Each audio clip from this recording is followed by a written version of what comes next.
सुप्रभात प्रिय विद्यार्थियों, कक्षा 4 हिंदी विषय में आप सभी का स्वागत है।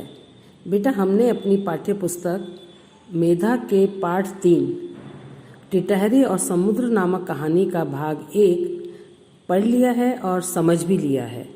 इसमें हमने पढ़ा, समुद्र के किनारे एक टिटहरी का जोड़ा रहता था। वहाँ टिटहरी ने अंडे दिए, लेकिन समुद्र ने अपनी विशाल लहरों में उन अंडों को छिपा लिया। टिटहरी ने समुद्र से प्रार्थना की कि वह उन अंडों को लौटा दे, लेकिन समुद्र को बिल्कुल भी दया नहीं आई और उसने नहीं लौटाए। तो टिटहरी ने समुद्र को सुखाने का निश्चय किया कि मैं इसको सुखा दूंगी। वह रोज अपनी चोंच से रेत के कण समुद्र में डालने लगी। तो समुद्र ने उसका मजाक उड़ाया और कहा, तुम्हारी यह कोशिश बेकार है। तुम तो क्या, इस संसार में मुझे कोई नहीं सुखा सकता। यह सब चीज़ें बेटा हमने भाग 1 में पढ़ ली थी। अब बारी आती, देखते हैं भाग 2 में क्या होता है ना। टिटहरी अपने संकल्प पर अडिग थी। संकल्प मैंने प्रण, प्रतिज्ञा, और अडिग मैंने टिकी हुई थी। उसने समुद्र से कहा, मैं अपने अंडों को पाने के लिए निरंतर प्रयास करती रहूंगी। निरंतर मैंने लगातार, मैं लगातार कोशिश करती रहूंगी मेरे अंडों को पाने के लिए। कौन बोलता है? ये टिटहरी। किससे बोल रही है? समुद्र से। यही नहीं, जब तक मेरे प्राण हैं तब तक ऐसा करती रहूंगी। और समुद्र ने टिटहरी की एक भी न सुनी।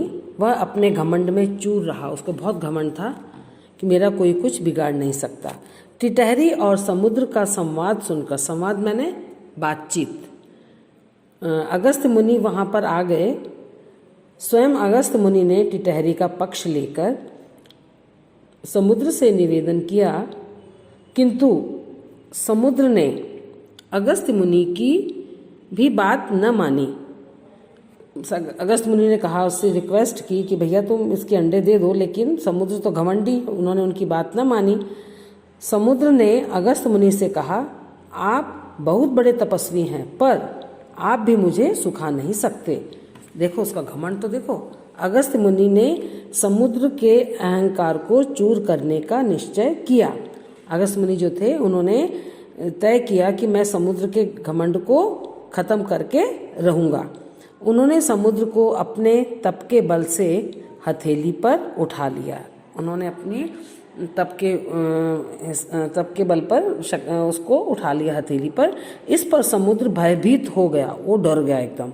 उसे अपने जीवन की चिंता हो गई कि कहीं अगस्त मुनि सचमुच उसे पीकर समाप्त न कर दें। उसे डर लगा कि कहीं सच्ची में वो मेरे को पी करके खत्म न कर दें।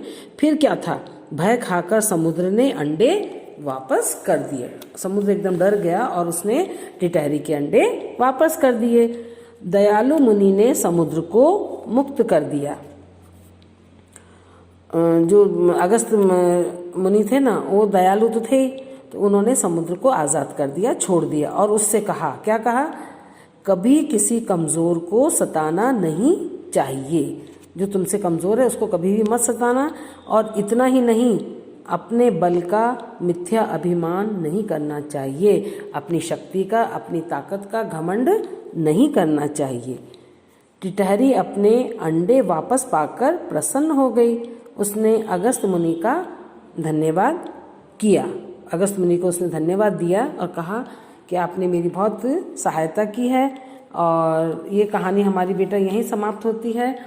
और इसका जो है अपन पुनरावृत्ति कुछ लघु प्रश्नोत्तरी के माध्यम से करेंगे। टिटहरी ने समुद्र से क्या कहा?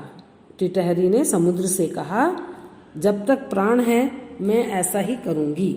और मैंने जो मिट्टी के रेती के कण हैं उनको ला ला करके समुद्र में डालूंगी। और टिटहरी व समुद्र की बातचीत सुनकर वहाँ कौन आ गया? टिटहरी और समुद्र की बात को सुनकर, उनके संवाद को सुनकर अगस्त ऋषि वहाँ आ गए।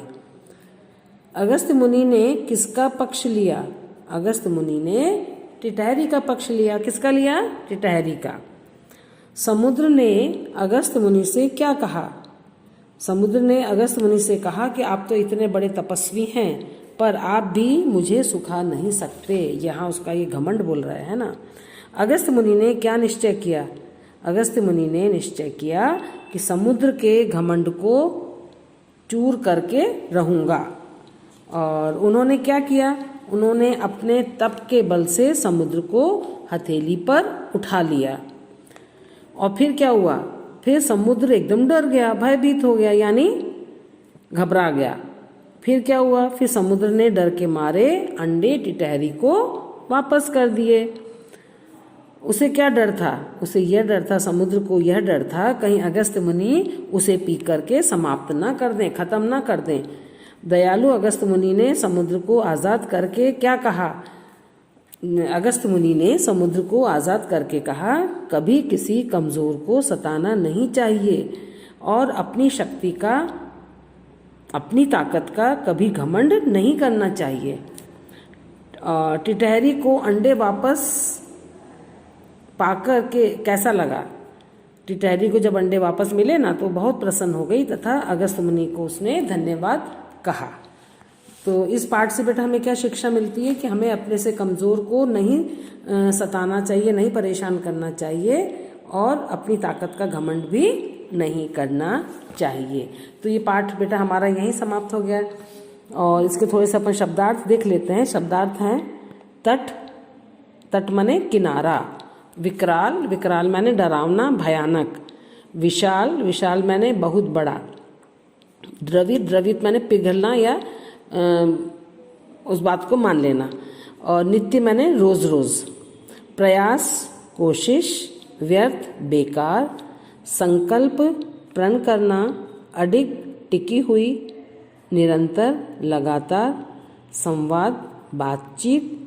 अहंकार, घमंड। भयभीत, डर जाना। मुक्त, आज़ाद। ये आपके शब्दार्थ हैं। और बेटा अब जब CW कॉपी में इसके प्रश्न उत्तर लिखेंगे ना, उसके पहले आपको हमेशा की तरह जैसे अपन पहले भी लिखते थे ना, इसके शब्दार्थ लिखेंगे, श्रुतलेख के शब्द लिखेंगे, उसके बाद हम प्रश्नोत्तर करेंगे। तो हमारा पाठ यहीं समाप्त हो जाता है। आज की कक्षा हमारी यहीं समाप्त होती है। और आपका गृह कार्य है बेटा, जो हमने आज पढ़ा है भाग 2, इसको उंगली लगा के आप बहुत अच्छे तरीके से पढ़ेंगे और इसमें से 4 या 5 प्रश्न बना के उनके उत्तर रफ कॉपी में लिखेंगे। यही आपका गृह कार्य है। धन्यवाद।